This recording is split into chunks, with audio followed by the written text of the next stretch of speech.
نحمده ونصلي على رسوله الكريم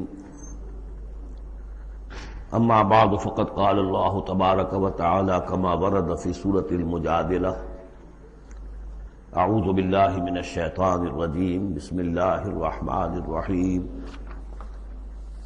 ان الذين يحادون الله ورسوله كبتوا كما كبت الذين من قبلهم وقد انزلنا آیات بینات وللکافرین عذاب مہین صدق اللہ العظیم۔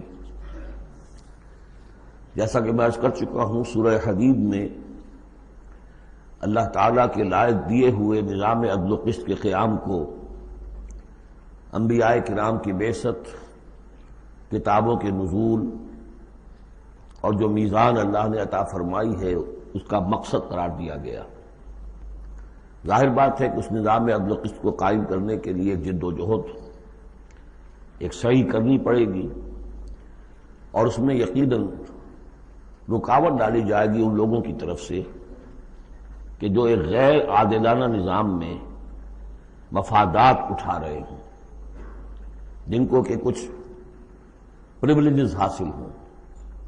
مثلا فرض کیجئے کسی معاشرے کے اندر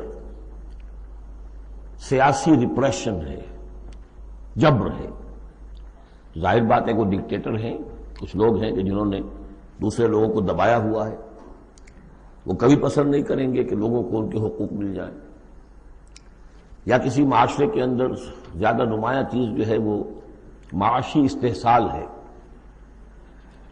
اکنامک ایکسپلائٹیشن ہے۔ نتیجہ کیا ہوگا کہ ایک طبقہ ہوگا غرباء کا، ہیو ناٹس کا، ایک ہوگا ہیوز کا۔ وہ ہیوز والے جو ہے کبھی نہیں چاہیں گے کہ نظام بدلے، وہ رجسٹ کریں گے ٹوتھ اینڈ نیل۔ لہذا ایک کشاکش، ایک تصادم ناگزیر ہے۔ اس تصادم کے لیے دو گروہ نمایاں ہوتے چلے جائیں گے، ایک جو اللہ کے دین کے پر ایمان رکھنے والے اور جنہوں نے اپنی زندگیوں کو اس کام کے لیے وقف کر دیا ہو کہ اللہ کے دین کو نافذ کریں، دوسرے وہ کہ جو ان کی مخالفت کریں گے۔ اب ان دونوں کی کشاکش اور دونوں کے لیے علیحدہ علیحدہ عنوان ہیں جو تجویز کیے جا رہے ہیں سورہ مجادلہ میں۔ ارشاد ہوا ان الذین یحادون اللہ ورسولہ، یہ یحادون یہ بھی حدید سے ہی بنا ہے، محاددہ باب مفاعلہ، جیسے جوہد سے مجاہدہ تو محاددہ مقاتلہ باب مفاعلہ، یعنی سخت مخالفت، پوری طاقت کے ساتھ مخالفت۔ یقیناً وہ لوگ جو پوری قوت کے ساتھ مخالفت کرنے پر تل گئے ہیں اللہ کی اور اس کے رسول کی، اور ظاہر بات ہے کہ اللہ اور اس کے رسول سے مراد اللہ کا دین ہے۔ اللہ تعالیٰ کی ایک تکوینی حکومت تو پوری دنیا میں ویسے ہی قائم ہے، اللہ کی کوئی کیا مخالفت کرے گا؟ اللہ کے رسول صلی اللہ علیہ وسلم سے بھی ذاتی پرخاش کسی کو کچھ نہیں تھی، کوئی ذاتی چپکلش نہیں تھی، جیسا کہ سورہ انعام میں ہم نے پڑھا ہے وَلَٰكِنَّ الظَّالِمِينَ بِآيَاتِ اللَّهِ يَجْحَدُونَ، یہ تو اللہ کی آیات کا انکار کر رہے ہیں۔ اے نبی جنگ آپ سے نہیں ہے ان کی، وہ تو ہمارے دین سے ہے۔ تو یعنی وہ لوگ کہ جو پوری قوت کے ساتھ مقابلہ کر رہے ہیں، مخالفت کر رہے ہیں اللہ کی اور اس کے رسول کی، یعنی اس کے دین کی اور اس کے دین کے قیام کی۔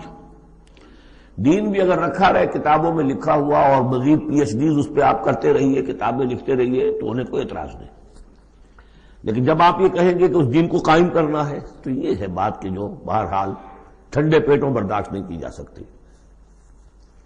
ان الذین یحادون اللہ ورسولہ کبتوا کما کبت الذین من قبلہم، وہ خار ہو گئے، تباہ ہو گئے جس طریقے سے کہ ان سے پہلے کے لوگ تباہ ہوئے تھے۔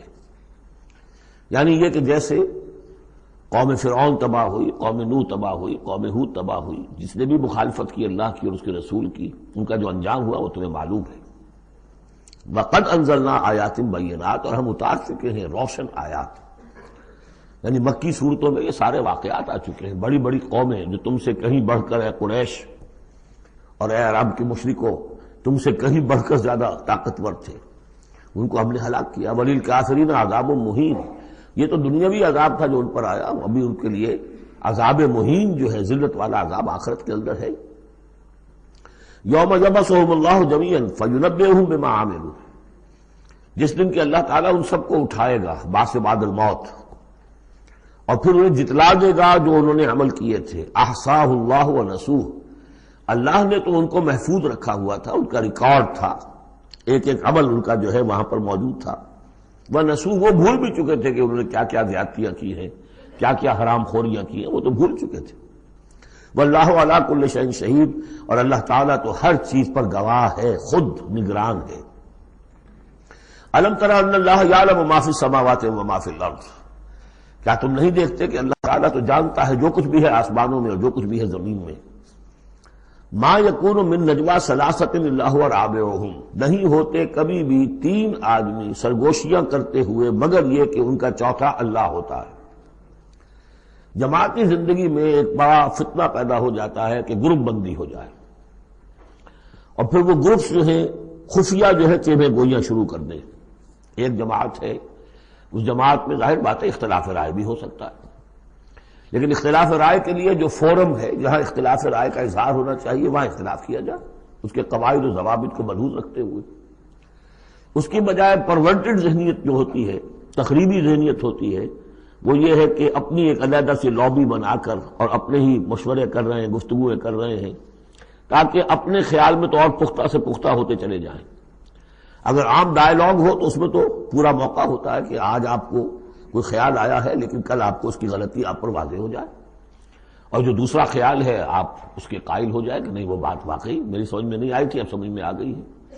لیکن اگر اس کی بجائے اوپن ڈائیلاگ کی بجائے اگر یہ خفیہ سرگوشیاں شروع ہو جائیں تو یہ گویا کہ پھر اس جماعت کے لیے یہ ایک بہت بڑا سمجھیے کہ سم میں قاتل ہے، زہر ہے، مہلک زہر ہے.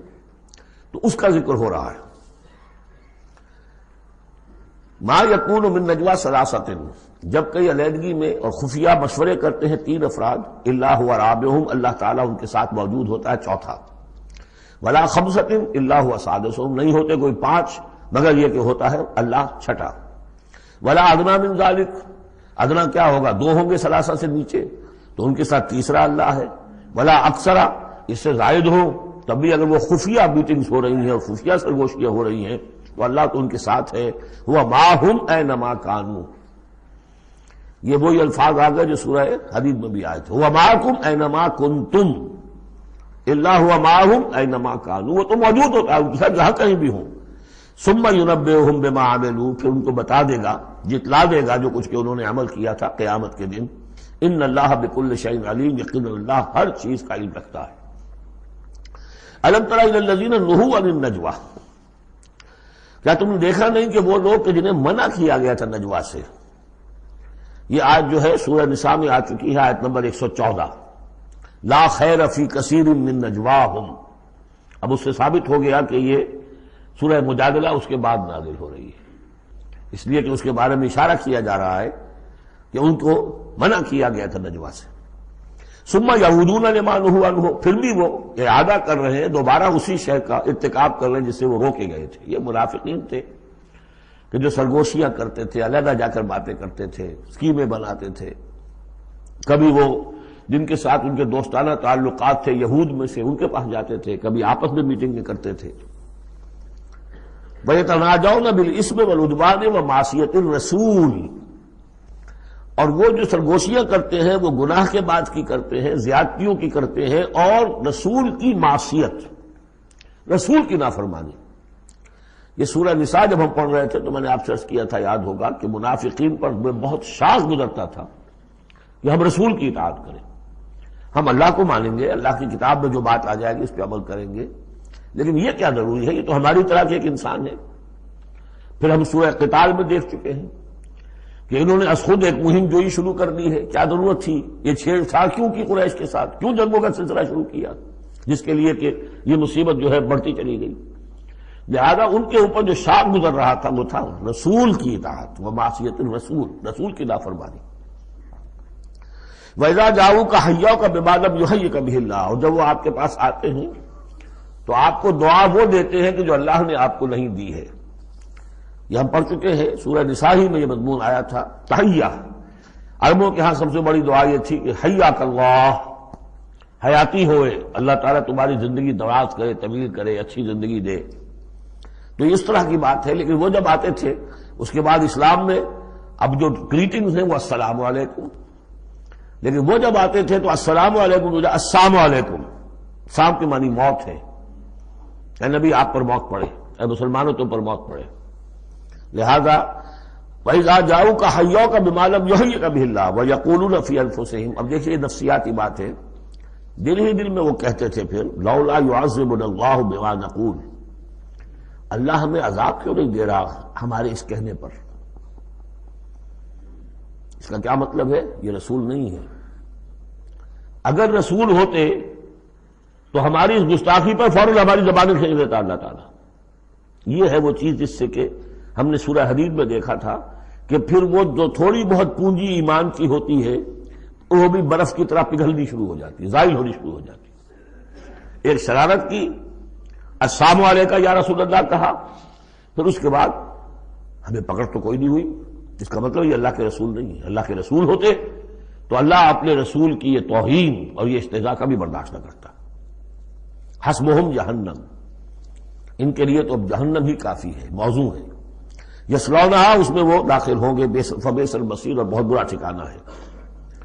یا ایھا الذین آمنوا اذا تناجیتم، اے اہل ایمان جب تمہیں کوئی سرگوشی کرنی ہو، علیحدہ جا کر بات کرنی ہو، فلا تتناجوا بالاسم والعدوان ومعصیۃ الرسول، تو دیکھو کسی گناہ کے کام کے لیے کوئی مشورہ ہو رہا ہے، اسکیم بن رہی ہے، کہیں کسی پر زیادتی کرنے کے لیے کوئی مشورہ کر رہا ہے خفیہ، یا رسول کی مخالفت، رسول کے احکام کی نافرمانی کی، یہ تمہاری سرگوشی کا موضوع نہیں ہونا چاہیے۔ وَتَنَاجَوْا بِالْبِرِّ وَالتَّقْوَىٰ، ہاں علیحدہ جا کر کسی کو کوئی بات سمجھانی ہے تو نیکی کی تلقین کرو، بھلائی کی تلقین کرو، صدقہ و خیرات کی تلقین کرو۔ وَاتَّقُوا اللَّهَ الَّذِي إِلَيْهِ تُحْشَرُونَ، اور دیکھو اس اللہ سے ڈرتے رہو، اس کا تقوی اختیار کرو جس کی طرف کہ تمہیں لازماً جمع کیا جائے گا۔ اِنَّمَا النَّجْوَىٰ مِنَ الشَّيْطَانِ، یہ نجوہ جو ہے یہ شیطانی عمل ہے، یہ شیطان کا کام ہے، یہ اس کی تحریک پر اور اسی کی طرف سے اس کے لیے تمہیں موٹیویشن ملتی ہے۔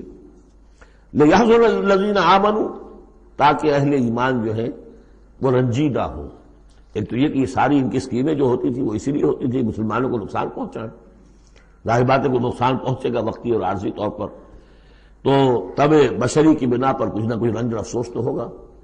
اور ایک اس میں اور بات بھی نفسیاتی یہ ہے کہ فرض کیجئے کہ آپ نے دیکھا 3-4 آدمی ادھر خسر پسر کر رہے ہیں، تو خواب کا آپ کو خیال ہوتا ہے کہ یہ میرے بارے میں کوئی بات کر رہے ہیں، اور اس سے کہ آپ کی طبیعت پر ایک الٹا اثر ہوتا ہے۔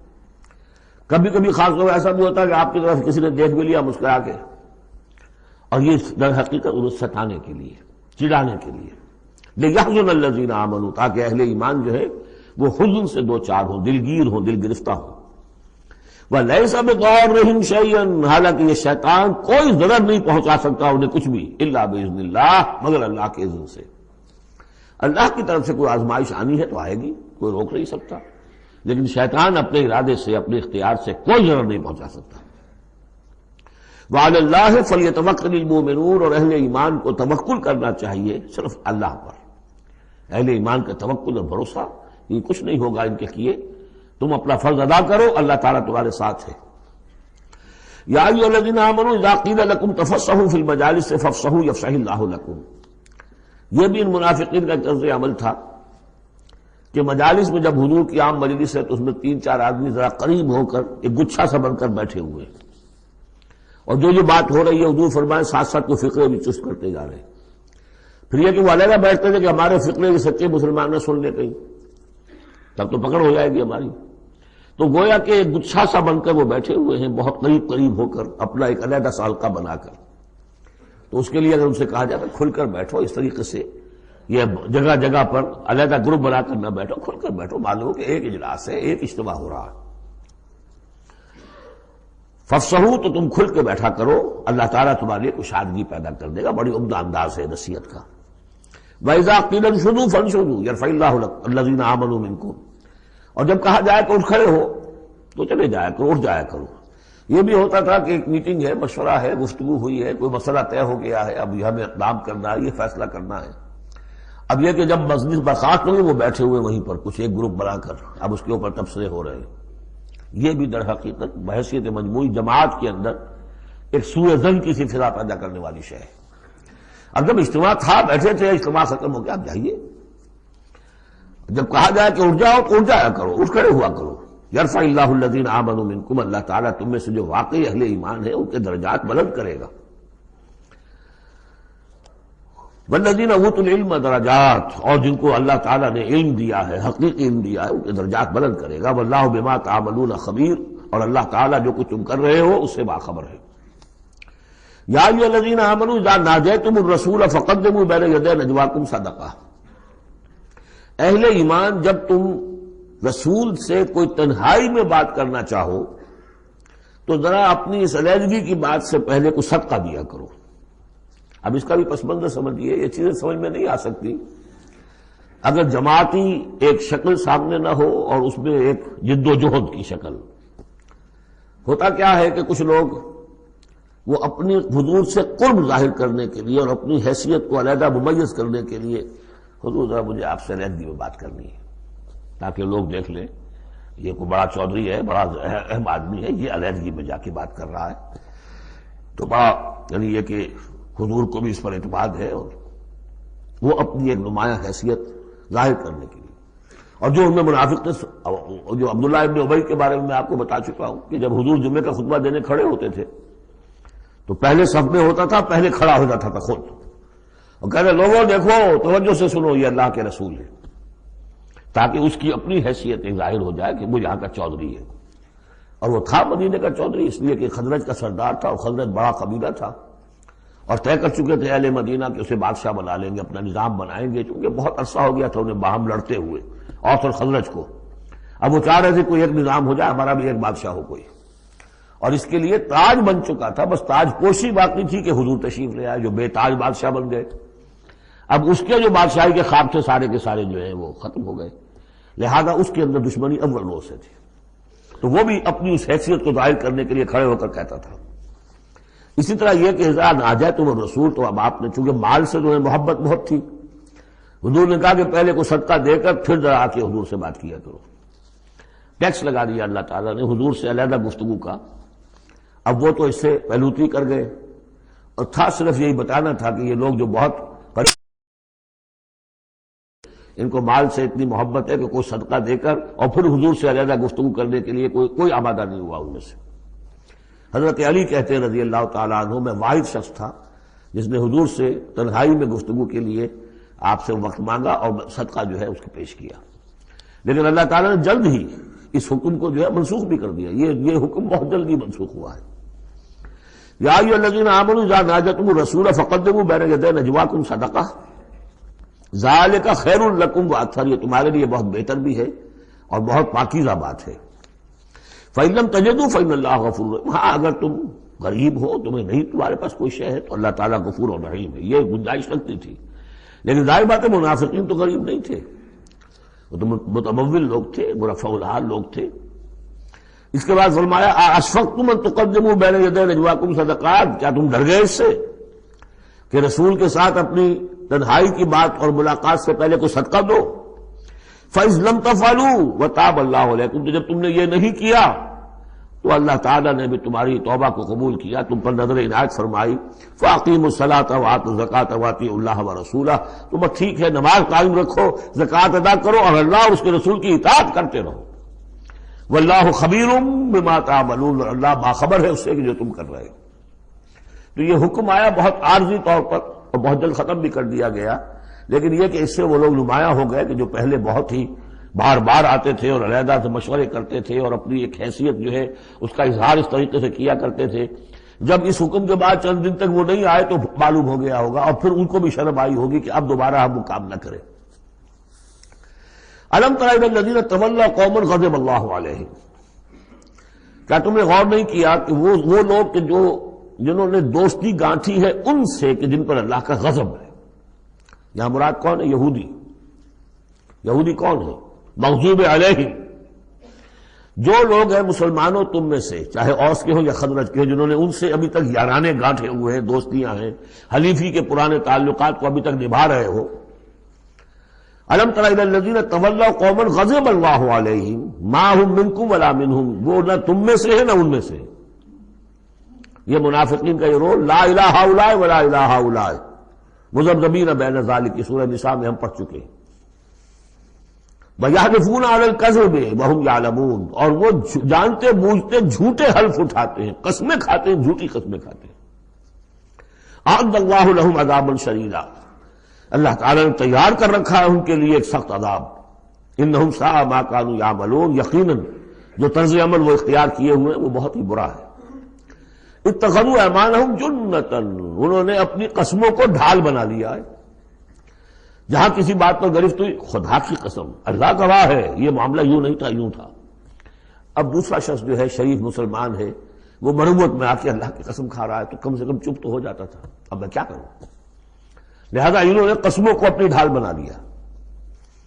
فصدوا عن سبیل اللہ، تو وہ رکتے بھی ہیں، روکتے بھی ہیں اللہ کے عذاب سے، اللہ کے راستے سے. فلہم عذاب مہین، تو ان کے لیے اہانت آمیز عذاب ہے. لن تغنی عنہم اموالہم ولا اولادہم من اللہ شیئا، ان کے کچھ کام نہیں آئیں گے، نہ ان کے اموال نہ ان کی اولادیں، من اللہ کے مقابلے میں کچھ بھی. اولئک اصحاب النار، یہ حقیقتاً جہنمی ہیں، ہم فیہا خالدون، اور اس میں ہمیشہ ہمیشہ رہیں گے. بظاہر کون ہے؟ بظاہر تو محمد کے ماننے والے ہیں صلی اللہ علیہ وسلم. منافق کون تھے؟ اسلام کا دم بھرتے تھے، کہتے تھے ہم مسلمان ہیں. جو سورہ منافقون آئے گی اسی سلسلے میں، قسمیں کھاتے تھے. اذا جاءک المنافقون قالوا نشهد انک لرسول اللہ واللہ یعلم انک لرسولہ واللہ یشهد ان المنافقین لکاذبون. یہ منافق جو کہہ رہے ہیں جھوٹ کہہ رہے ہیں، حالانکہ بات تو کہہ رہے ہیں سچی ہے کہ آپ اللہ کے رسول ہیں. بات سچی کہہ رہے ہیں لیکن ہیں جھوٹے، اس لیے کہ ان کے دل میں آپ پر ایمان نہیں ہے. یوم یبعثہم اللہ جمیعا، جس دن کہ اللہ تعالیٰ ان سب کو اٹھائے گا. فَيَحْلِفُونَ لَهُ كَمَا يَحْلِفُونَ لَكُمْ، تو وہ اللہ کے سامنے بھی اسی طرح کی جھوٹی قسمیں کھائیں گے جیسے کہ آج تمہارے سامنے کھا رہے ہیں. یعنی یہ کہ ان کی عادت جھوٹی قسمیں کھانے کی اتنی پختہ ہو جائے گی کہ تمہارے سامنے جس طرح کی جھوٹی قسمیں کھاتے ہیں ایسی جھوٹی قسمیں اللہ کے سامنے کھائیں گے، وہاں بھی جا کر یہ چوکنے والے نہیں. یحلفون لکم، جیسے تمہارے یہ قسمیں کھاتے ہیں. یحسبون انہم علی شیء، سمجھیں گے کہ ہم ہیں کسی نہ کسی بات پر، ہماری بھی کوئی حیثیت ہے. بہرحال ہم نے بھی کچھ نہ کچھ تو کام کیا تھا، ہم نے نمازیں پڑھی تھی، ہم نے روزے رکھے تھے، ہم نے آخر ایک وقت میں ہم اسلام قبول کیا تھا ہم نے. وَيَحْسَبُونَ أَنَّهُمْ عَلَىٰ شَيْءٍ أَلَا إِنَّهُمْ هُمُ الْكَاذِبُونَ، آگاہ ہو جاؤ کہ وہ حقیقت میں جھوٹے ہیں. استحوذ علیہم الشیطان، شیطان نے ان کو اپنے قابو میں کر لیا ہے، شیطان نے قابو پا لیا ہے ان پر. فانساہم ذکر اللہ، اور انہیں غافل کر دیا ہے، بھلا دیا ہے انہیں اللہ کی یاد. اولئک حزب الشیطان، جان لو کہ یہ ہے شیطان کی پارٹی. یعنی شیطان کی پارٹی جو ہے، ایک تو وہ ہے کہ جو کھلم کھلا سامنے سے وار کرنے والے ہیں. مشرکین مکہ تھے، کھلم کھلا جو بھی کر رہے تھے حضور کے خلاف، کھلم کھلا اقدام تھا. انہوں نے اپنی گردنیں کٹوائی اپنے باطل معبودوں کے لیے، اپنے دین کے لیے، اپنے جو بھی ان کے توہمات تھے ان کے لیے. ایک یہ تھے یہودی، اور تیسرے تھے جو مسلمانوں کے اندر یہ ففتھ کالمسٹ عنصر جو تھا کہ جو منافقین پر مشتمل تھا. ان کا اور معاملہ کھل کر آئے گا مزید اگلی صورت میں سورہ حشر میں. یہ وہ لوگ ہیں جو مسلمانوں کے اندر ہوتے ہوئے حزب الشیطان کے اصل میں رکن تھے. اولئک حزب الشیطان الا ان حزب الشیطان هم الخاسرون، آگاہ ہو جاؤ کہ یہ شیطان کی پارٹی والے جو ہیں حقیقت میں یہی ہوں گے خسارے میں، یہی رہیں گے گھاٹے میں، یہی ہوں گے تباہ و برباد. اب یہ سائملٹینیس کنٹراسٹ ہے. جب حزب الشیطان کی یہ کارروائیاں اور ان کے یہ مختلف علامتیں بیان کر دی گئیں تو حزب اللہ کا ذکر ہو رہا ہے. ان الذین یحادون اللہ ورسولہ اولئک ورسولہ اولئک فی الاذلین، ابھی انہی کا ذکر جاری ہے. یقیناً وہ لوگ جو مخالفت کر رہے ہیں اور ایڑی چوٹی کا زور لگا رہے ہیں، یحادون اللہ ورسولہ اولئک فی الاذلین، یہ لوگ ہوں گے جو سب سے زیادہ ذلیل ہو کر رہیں گے، سب سے زیادہ ذلیل، اذل. اور سمجھ لیجئے کہ یہی بات سورہ نساء میں ہے، ان المنافقین فی الدرک الاسفل من النار. یقیناً منافقین جو ہے وہ آگ کے سب سے نچلے طبقے میں ہوں گے. اب وہ مضمون آ گیا ہے جو اس سے پہلے سورہ صافات میں بھی آ چکا ہے، اور بہت اہم ہے یہ مضمون. اور اہم مضامین میں نے کئی مرتبہ عرض کیا قرآن مجید میں کم سے کم 2 جگہ ضرور ہوتے ہیں. کتب اللہ لأغلبن انا ورسلی، اللہ نے طے کر دیا ہے، لکھ دیا ہے، میں لازماً میں اور میرے رسول غالب آئیں گے۔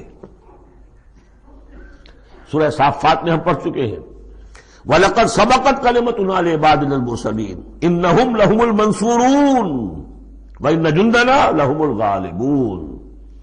یہ بات تو ہماری طرف سے پہلے ہی سے طے شدہ ہے کہ جنہیں بھی ہم رسول بنا کر بھیجیں گے ان کے بارے میں ہمارا یہ قانون ہے، اٹل ہے۔ وَلَقَدْ سَبَقَتْ كَلِمَتُنَا لِعِبَادِنَا الْمُرْسَلِينَ إِنَّهُمْ لَهُمُ الْمَنْصُورُونَ، کہ یقیناً ان کی مدد کی جائے گی۔ وَإِنَّ جُنْدَنَا لَهُمُ الْغَالِبُونَ، وہ تو ہمارا لشکر ہے، حزب اللہ ہے، ہماری پارٹی ہے، رسول اور اس کے ساتھی وہ تو ہماری پارٹی ہے، ہمارا لشکر لازماً غالب آئے گا۔ یہاں بھی فرمایا ان الذین یحادون اللہ ورسولہ اولئک فی الاذلین، وہ تو نہایت ذلیل ہوں گے۔ کتب اللہ لأغلبن انا ورسلی، اللہ نے لکھ دیا ہے کہ میں اور میرے رسول غالب آ کر رہیں گے۔ ان اللہ قوی عزیز، بے شک اللہ تعالیٰ زبردست ہے، زور آور ہے۔ اب اس میں جو لٹمس ٹیسٹ آ رہا ہے حزب اللہ میں ہے کون، اس میں جو سب سے بڑی بات ہے وہ یہ کہ اپنے سابقہ رشتوں کو، چاہے وہ باپ ہو، بیٹا ہو، بھائی ہو، حلیف ہو، دوست ہو، اگر وہ ایمان نہیں لایا اور آپ کے ایمان کی تلوار نے آپ کے اور اس کے درمیان کے رشتے کو کاٹ دیا، تب تو آپ حزب اللہ میں ہیں، اور اگر وہ رشتہ جو ہے لگا رہا آپ کے ساتھ تو آپ حزب اللہ میں نہیں ہیں۔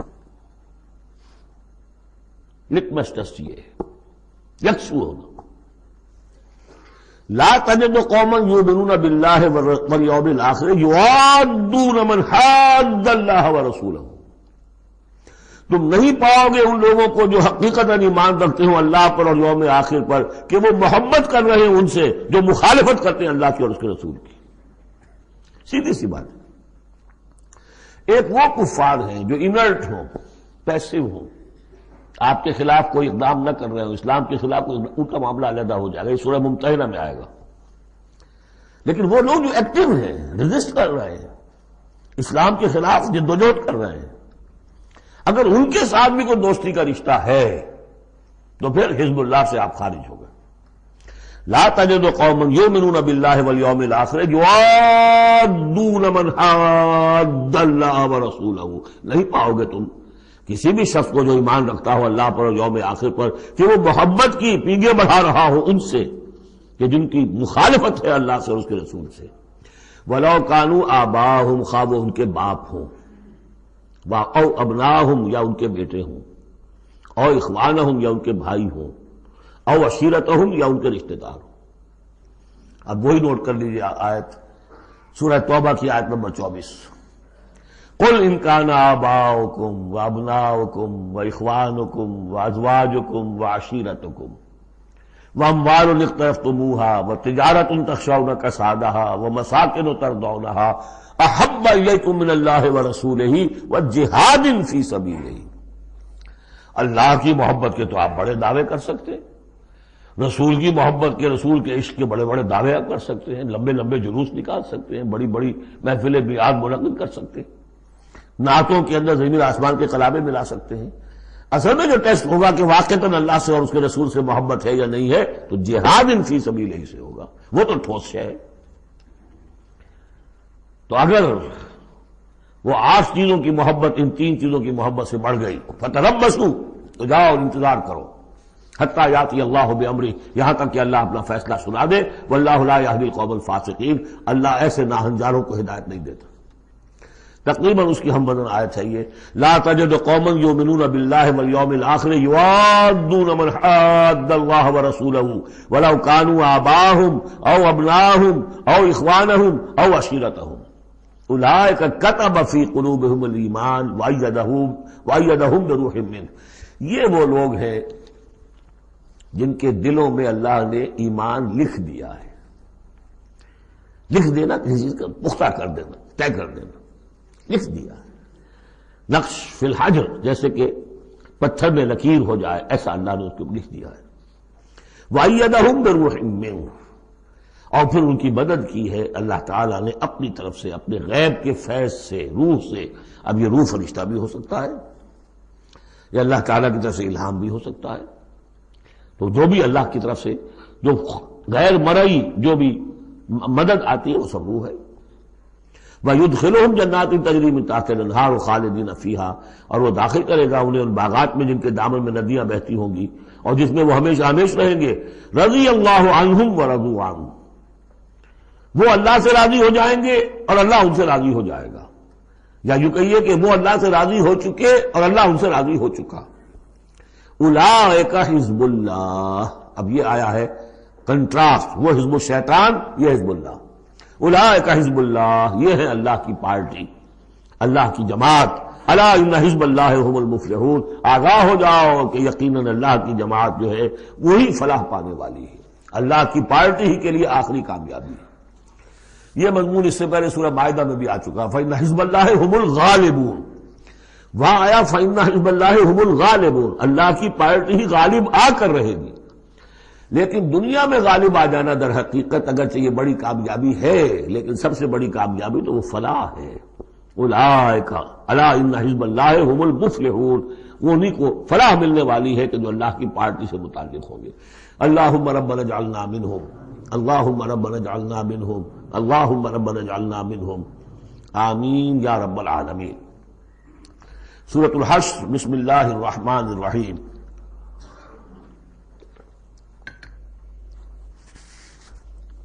سبح للہ ما فی السماوات وما فی الارض.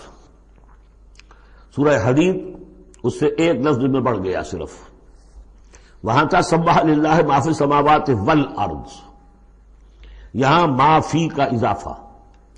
تسبیح کرتی ہے اللہ کی ہر وہ شے جو آسمانوں میں ہے اور ہر وہ شے جو زمین میں ہے، گویا کہ ایمفیسس بڑھ گیا. باقی وہی دو اسماء گرامی اللہ کے، وہو العزیز الحکیم، وہ العزیز ہے، زبردست ہے، اس کا اختیار مطلق ہے، اس میں کوئی چیکس اینڈ بیلنسز نہیں ہے، لیکن حکیم ہے، کمال حکمت والا. هو الذی اخرج الذین کفروا من اہل الکتاب من دیارہم لاول الحشر. اس میں اب یہ غزوہ بنی نذیر کا ذکر ہو رہا ہے. 3 قبیلے تھے مدینے میں جب حضور تشریف لائے ہیں، بنو قینقاع، بنو نذیر، بنو قریظہ. سب سے پہلے ان تینوں سے معاہدہ ہو گیا. سب سے پہلے شرارت کی تھی غزوہ بدر کے فوراً بعد، وہ بنو قینقاع نے کی تھی.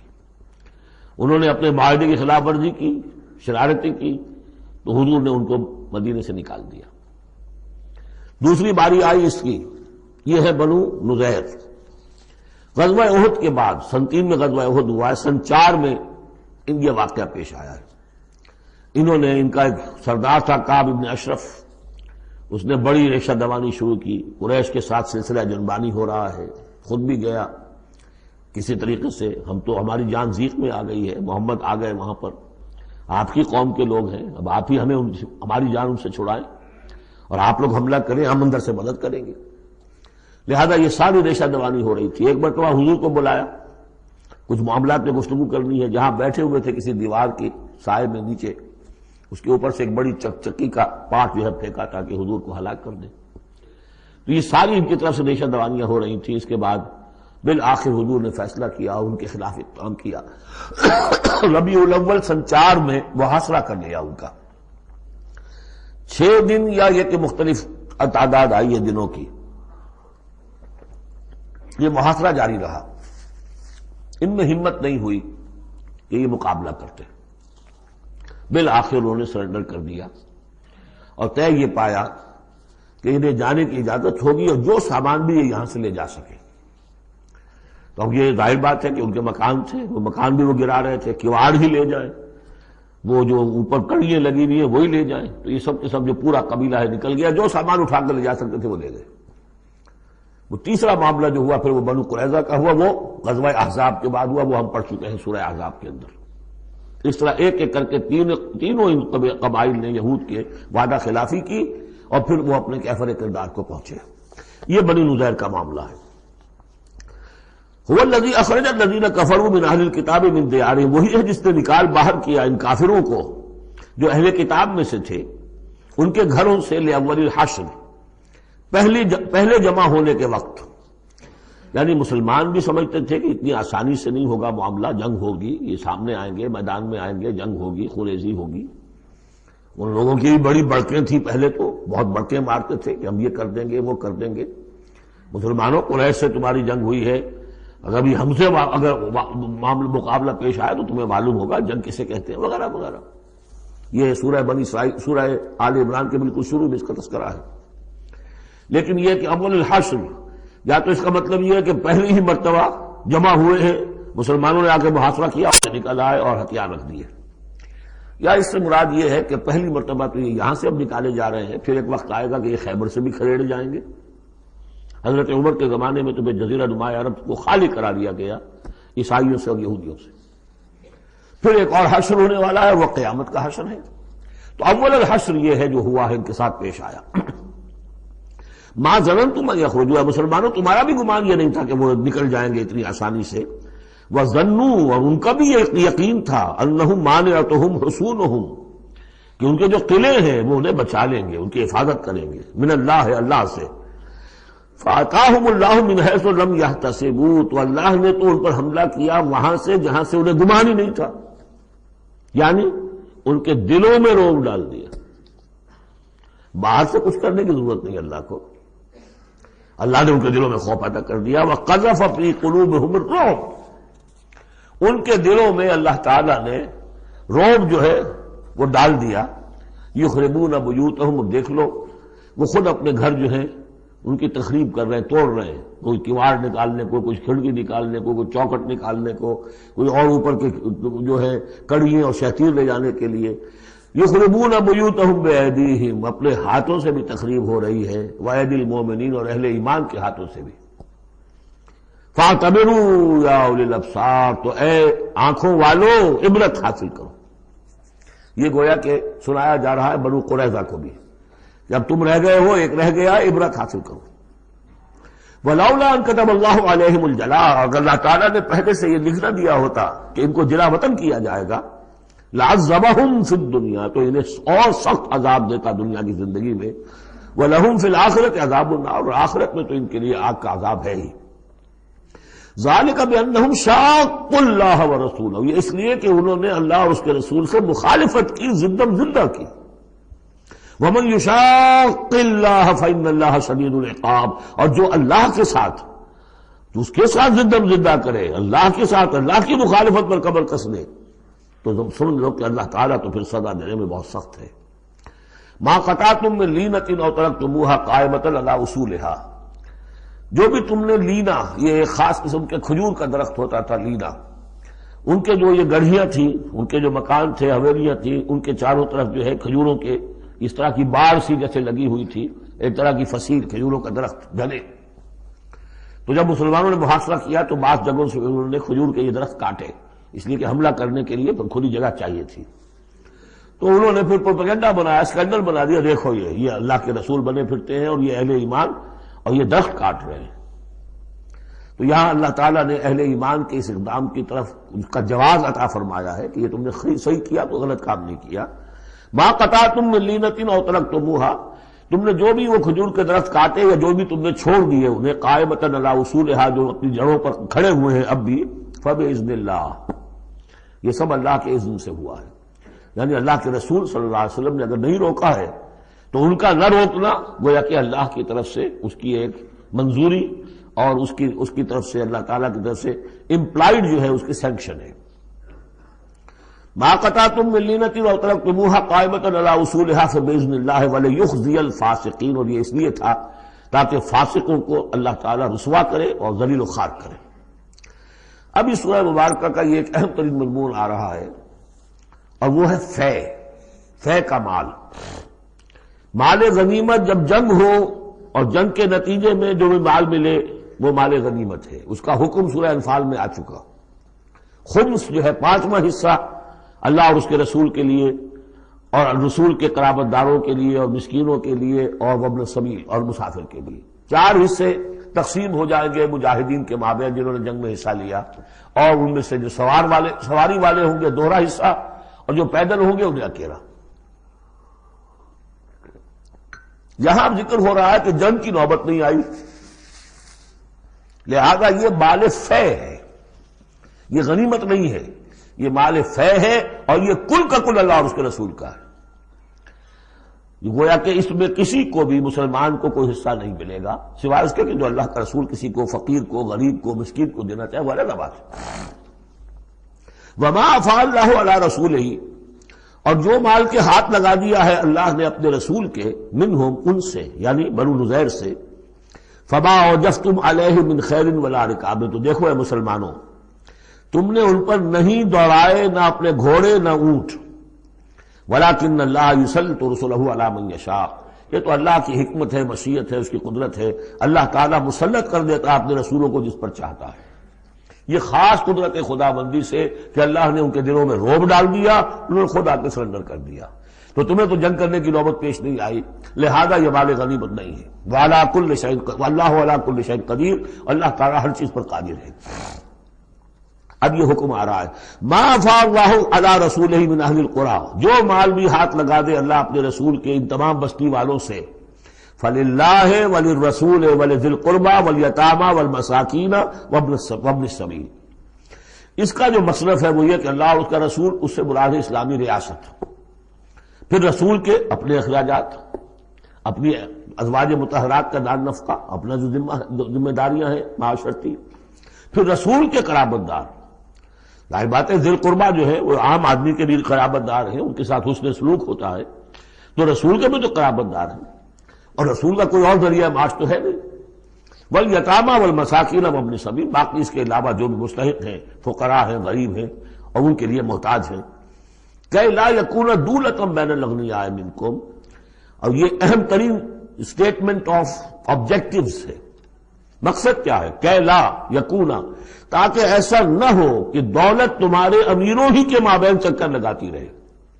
یعنی ظاہر بات ہے کہ اب جو لوگ بھی جو جنگ میں حصہ لیا ہے، جن کے پاس گھوڑے بھی تھے اور اونٹ بھی تھے، اب ان کو دگنے حصے مل جاتے سارے اس مال میں سے، تو گویا کہ جو لوگ پہلے ہی سے کچھ مرفع الحال ہیں، جن کے پاس پہلے ہی کچھ ہے، انہی کی طرف مال اور بڑھ رہا ہے، اور جو بیچارے غریب ہیں وہاں کے، وہ گویا کہ اس سے ان کی غربت کے ازالے کی کوئی شکل نہیں ہو پائے گی۔ تو اللہ تعالیٰ کے سامنے یہ ہے کہ دولت کی تقسیم ہو ایسی کہ اس کی سرکولیشن جو ہے معاشرے کے اندر، اس کی گردش دولت ایسی ہو کہ سب کو حصہ ملے اور سوسائٹی کے تمام طبقات جو ہے اس سے مستفید ہوں۔ کہ لا یکون دولۃ بین الاغنیاء منکم، تاکہ ایسا نہ ہو کہ یہ دولت، یہ سرمایہ، یہ مال تمہارے امیروں ہی کے مابین گردش میں رہے۔ اس کی ایک سادہ سی مثال میں دیتا ہوں کہ ایک کروڑ پتی کی بیٹی لاکھوں روپے کا جہیز لے کے ایک کروڑ پتی کے بیٹے کے گھر چلی گئی، گویا کہ وہ لاکھوں روپے کے جہیز نے گردش تو کی، لیکن ایک کروڑ پتی سے نکل کے دوسرے کروڑ پتی کے ہاں چلی گئی۔ یہ دولت گردش کر رہی ہے اسی ایک اونچے طبقے کے اندر، انہی کے اندر جو ہے گردش ہو رہی، گردش ہے بھی اگر تو ان کے مابین۔ ہونا یہ چاہیے کہ یہ سوسائٹی کے تمام طبقات کے اندر اس کا نفوذ ہو رہا ہو، سب کو اس سے فیض پہنچ رہا ہو، تاکہ یہ جو اس قدر جو ہے اونچ نیچ ہے، اتنی عدم مساوات ہے، وہ ختم ہو۔ وہ مساوات کے تمام انسان بالکل برابر کر دیے جائیں، وہ تو نہ کبھی ہوئی ہے نہ ہو سکتی ہے، وہ تو کمیونزم بھی مر گیا اور ایک دن کے لیے بھی اس مساوات کو قائم نہیں کر سکا۔ یہ ضرور ہے کہ انہوں نے جو اتنا فرق و تفاوت تھا، وہ نہیں ہے کہ جو امریکہ میں آج بھی ہے اور اس وقت بھی تھا، وہ فرق و تفاوت وہاں نہیں تھا، لیکن یہ کہ بالکل برابر سپاہی اور سپہ سالار برابر تو نہیں ہو سکتے، کچھ نہ کچھ فرق تو ہوگا، لیکن یہ کہ ایسا نہ ہو کہ معاشرے کے ایک طبقے میں ایک طرف تو احتیاج ہی احتیاج بڑھتی چلی جائے، بھوک ہو، احتیاج ہو، جس کے لیے کہ یہاں تک فرمایا حضور نے قاد الفقر ان یکون کفرا، فقر جو ہے احتیاج وہ انسان کو کفر تک پہنچا دیتی ہے۔ اور حضرت شاہ ولی اللہ دہلوی رحمۃ اللہ علیہ نے، وہ میں سمجھتا ہوں کہ اس دور جدید میں جو بھی معاشی مسائل کی پیچیدگیاں پیدا ہونے والی تھی، اس کا بڑا گہرا فہم جو تھا سب سے پہلے جس عالم دین کو ہوا ہے وہ شاہ ولی اللہ دہلوی ہے۔ ان کا کہنا یہ ہے کہ جس معاشرے میں، جس ملک میں تقسیم دولت کا نظام غیر منصفانہ ہوگا، اس کا نتیجہ یہ نکلے گا کہ ایک طرف دولت کے انبار ہوں گے، نتیجہ یہ کہ عیاشیاں ہوں گی، بدماشیاں ہوں گی، دوسری طرف عام لوگ جو ہے وہ ڈھور ڈنگر بن کر رہ جائیں گے، وہ بار برداری کے جانوروں کی حیثیت اختیار کر لیں گے کہ صبح سے لے کے شام تک کمر توڑ دینے والی جو ہے مشقت کر کے بھی بمشکل اپنی ضرورت پوری کر رہے ہیں۔ تو گویا کہ یہ غیر مساوی نظام تقسیم دولت جو ہے یہ دو دھاری تلوار ہے، ادھر بھی کاٹ رہی ہے، ادھر بھی کاٹ رہی ہے۔ جدھر ایکومولیشن آف ویلتھ ہو رہی ہے ادھر عیاشیاں ہیں، بدماشیاں ہیں، ادھر جو بھی کچھ ہو رہا ہے اللہ تللے ہیں، نمود و نمائش کے لیے خرچ کیا جا رہا ہے، اس سے اور جو ہے دل پھٹ رہے ہیں۔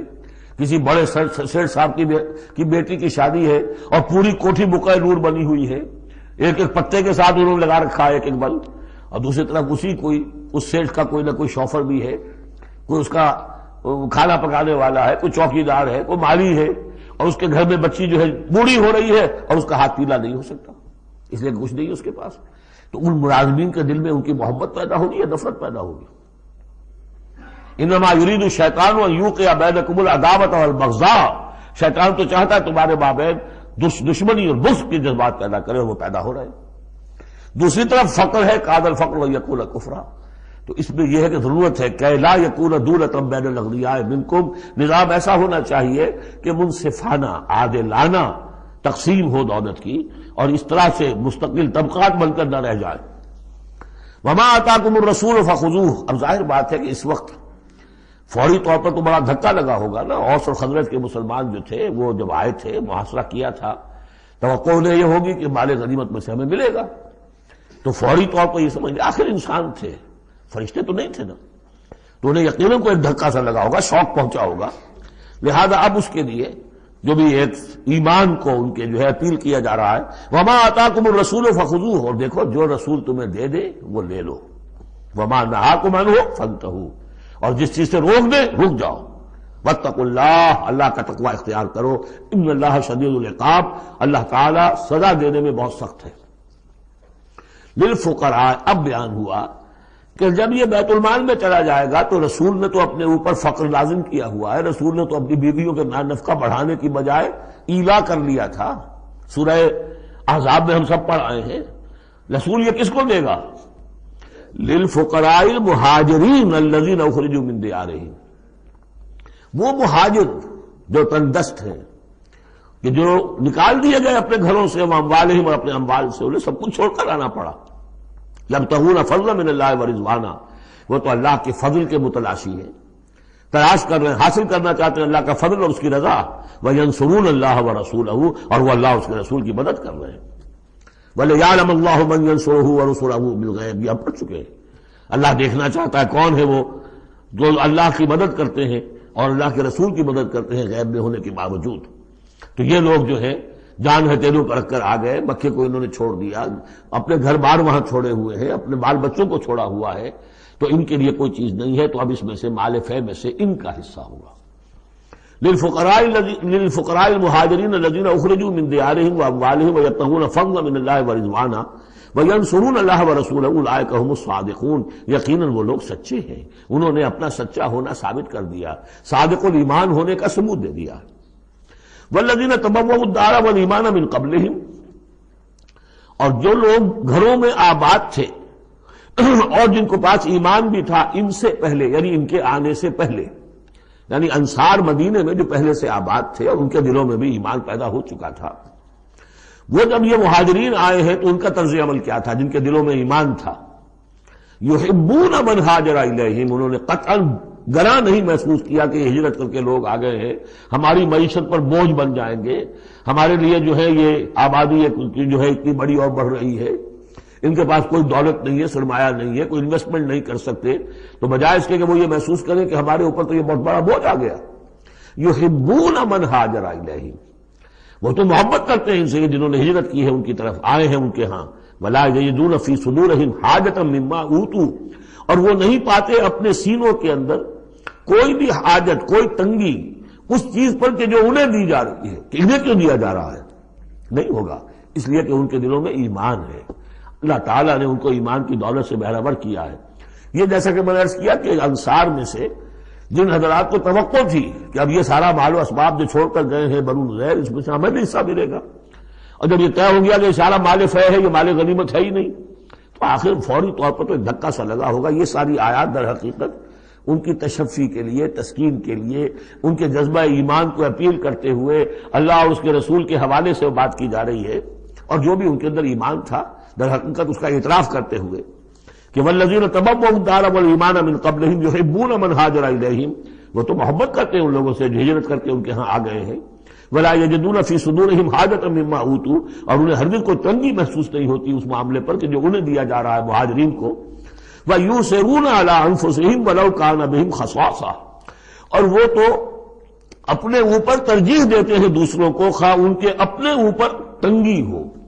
یعنی انصار بھی سب کے سب جو ہے وہ دولت مند تو نہیں تھے، ان میں بھی غریب بھی تھے، لیکن یہ کہ چاہے وہ خود تنگدست ہوں، لیکن یہ کہ وہ دوسروں کو ترجیح دیتے ہیں. انہوں نے اپنے مہاجر بھائیوں کے لیے ایثار کیا ہے، قربانی کی ہے. ایثار جو ہے اس کے معنی ہوتی ہے ترجیح کرنا، کسی کو مقدم رکھنا. یؤثرون علی انفسہم ولو کان بہم خصاصہ، اپنے اوپر ان کو ترجیح دے رہے ہیں اگرچہ ان کے اپنے ہاں بھی تنگ دستی ہے، خواہ ہو ان کے ہاں تنگ دستی. ومن یوق شح نفسہ فاولئک هم المفلحون، اور یقیناً جو کوئی بھی بچا لیا گیا اپنے جی کے لالچ سے وہ وہی ہے کہ جو فلاح پانے والے ہیں.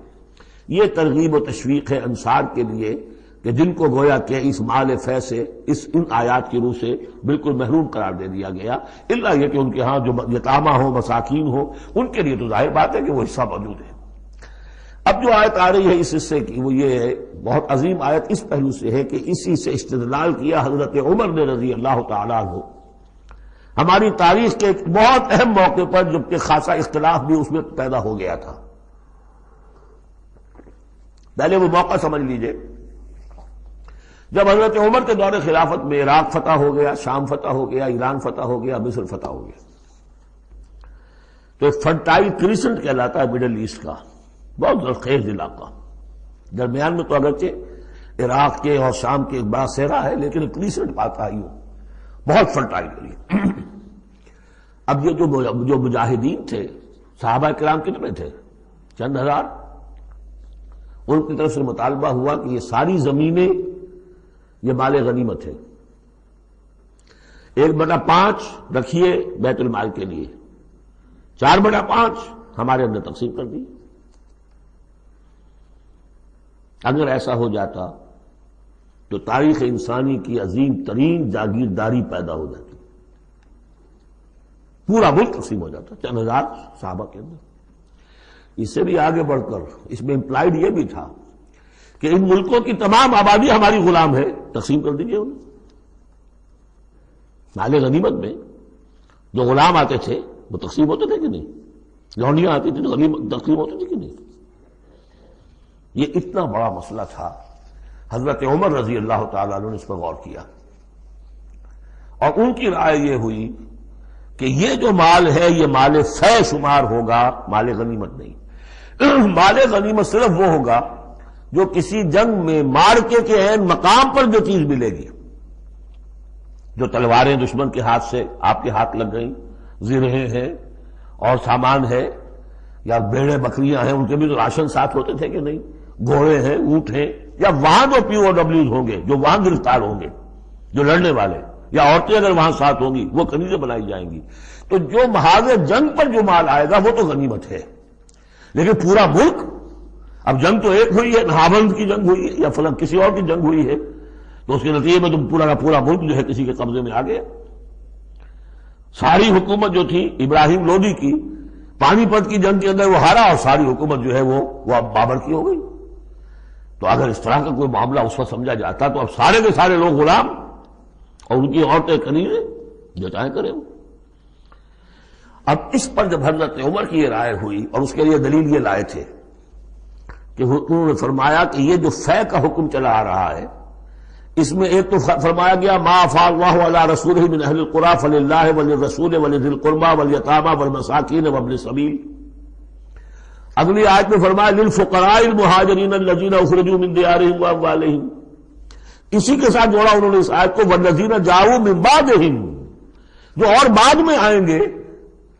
اب جو ظاہر بات ہے کہ یہ آج تو جتنے چند ہزار مسلمان تھے انہوں نے فتح کر لیا، اب اتنی بڑی امت ہے جو مسلمان بعد میں آئیں گے، اس کا مطلب ان کا تو کوئی حصہ رہا ہی نہیں.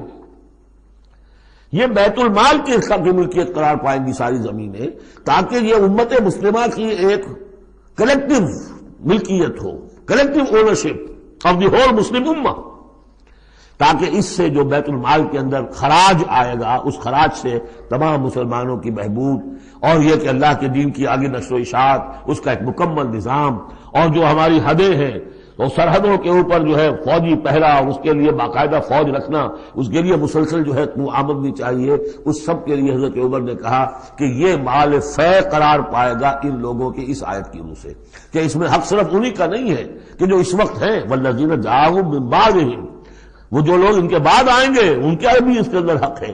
اس آیت سے انہیں استدلال کیا رضی اللہ تعالی عنہ۔ اور یہ بھی میں آپ کو بتا دوں کہ صحابہ میں سے بڑے اہم صحابہ نے حضرت عمر سے اختلاف کیا، ان کا نہیں یہ مال غنیمت تقسیم کیجیے۔ پھر یہ کہ ایک باقاعدہ جو ہے ایک کمیشن بنایا گیا، اس میں کچھ اوس کے، کچھ انصار اور کچھ جو ہے خزرج کے، ان کو ایک کمیشن بنایا گیا، انہوں نے غور کیا، سب کی بات سنی، اور پھر حضرت عمر رضی اللہ تعالیٰ عنہ کی رائے کے مطابق انہوں نے فیصلہ دیا، اور اسی پر پھر اجماع ہو گیا۔ اور اس سے اب مسلمان ممالک کے اندر جو اراضی ہیں ان کی دو مستقل قسمیں بن گئی ہیں، ایک اراضی عشری، ایک اراضی خراجی۔ عشری اراضی ان مسلمانوں کی قرار پائی اور اس علاقے کے مسلمانوں کی قرار پائی جو بغیر لڑے بھڑے ایمان لے آئے، جیسے مدینے کے لوگ۔ حضور نے مدینے کو فتح تو نہیں کیا بلکہ وہ تو خود لے کر آئے حضور کو، تو وہاں کی زمینیں انہی کے قبضے میں رہی۔ عشری زمین قبضے میں ہوتی ہے، ملکیت ہوتی ہے مسلمان کی، اس میں سے عشر ہوگا پیداوار کا 10واں حصہ یا 20واں حصہ۔ یہ زمینیں کہ جہاں کسی قوم نے، کسی فوج نے در بھڑ کر پھر شکست کھائی ہو یا پھر کسی اور طریقے سے فتح کیا گیا ہو ملک، اگر مسلمانوں نے فتح کیا ہو تو وہاں کی ساری زمینیں خراجی ہیں، وہ کسی کی انفرادی ملکیت نہیں ہے بلکہ اجتماعی ملکیت ہے۔ کلیکٹو اونرشپ آف لینڈ پہلی مرتبہ تاریخ انسانی میں حضرت عمر رضی اللہ تعالیٰ عنہ کے اس اجتہاد کے نتیجے میں وجود میں آیا ہے۔ کلیکٹو اونرشپ آف لینڈ، یہ کسی کی انفرادی ملکیت نہیں ہے۔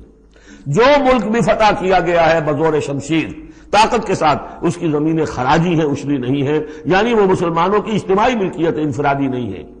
اب مسلمان ہو چاہے وہاں پر، چاہے وہ مجوسی تھے یا ہندو ہو، کوئی ہو، وہ کاشت کریں گے، لیکن اس میں سے خراج جائے گا سیدھا بیت المال میں، کوئی اس میں بیچ میں نہ زمیندار ہے اور نہ کوئی جاگیردار ہے۔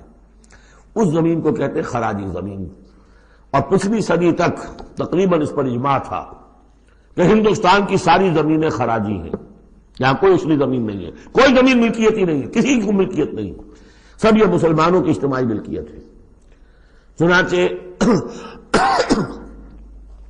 قاضی صلاح اللہ پانی پتی رحمۃ اللہ علیہ پچھلی صدی کے بڑے عظیم مفسر، محدث، بہت بڑے صوفی، بہت بڑے مفتی، ان کی تفسیر جو ہے تفسیر مظہری، وہ انہوں نے اپنے مرشد کے نام پر لکھی خود ہے، لیکن نام تفسیر صلاحی نہیں رکھا، تفسیر مظہری اپنے استاد کے نام سے منسوب کیا۔ تو اس تفسیر کے لکھنے والے شخص نے جو رسالہ لکھا ہے مالا بدھ منہ، وہ فقہ کا ایک بہت ہی ابتدائی سا رسالہ ہے اور ہمارے سارے عربی مدارس میں وہ پڑھایا جاتا ہے۔ وہ فقہ کی تعلیم جو ہر مسلمان کو معلوم ہونی چاہیے، مالا بدھ منہ، اس میں صاف لکھا ہے ہندوستان میں کوئی زمین عشری ہے ہی نہیں، لہذا میں عشر کے مسائل اس میں دکھتا ہی نہیں۔ خام خواہ طلبہ کے دلوں پر بوجھ پڑے، کیا ضرورت ہے جبکہ یہاں اس کی اپلیکیشن ہی نہیں ہے۔ ہندوستان میں کوئی زمین جو ہے عشری نہیں، سب خراجی ہے۔ خراجی ہے تو اس کا نتیجہ کیا نکلتا ہے کہ بالکل نیا بندوبست اراضی ہو سکتا ہے، ان جاگیرداروں سے زمین واپس لی جا سکتی، ملکیت ہی نہیں ہے ان کی۔ یہ تو یہ کہ کبھی کسی شہنشاہ نے دے دی یا انگریزوں نے دے دی، کسی اور نے دے دی، ان کی ملکیت نہیں ہے، یہ ہے عشری زمین، یہ خراجی زمینیں خراجی رہیں گی۔ یہ بہت اہم مسئلہ ہے اور اس کا تعلق اس آیت سے ہے۔ والذین جاءوا من بعدهم یقولون ربنا اغفر لنا ولاخواننا الذین سبقونا بالایمان، وہ یہ کہتے ہیں پروردگار ہمیں بھی بخش دے اور ہمارے ان بھائیوں کو بھی بخش دے جو ایمان میں ہم سے سبقت لے گئے، ہم سے پہلے تھے۔ ولا تجعل فی قلوبنا، اور ہمارے دلوں میں مت پیدا کر غلا، کوئی بھی کدورت، کوئی بھی بیر، للذین آمنوا، ان لوگوں کے لیے جو صاحب ایمان ہو۔ ربنا انک رؤوف الرحیم، پروردگار تو رؤوف ہے اور رحیم ہے۔ بارک اللہ لی ولکم فی القرآن العظیم ونفعنی وإیاکم بالآیات والذکر الحکیم۔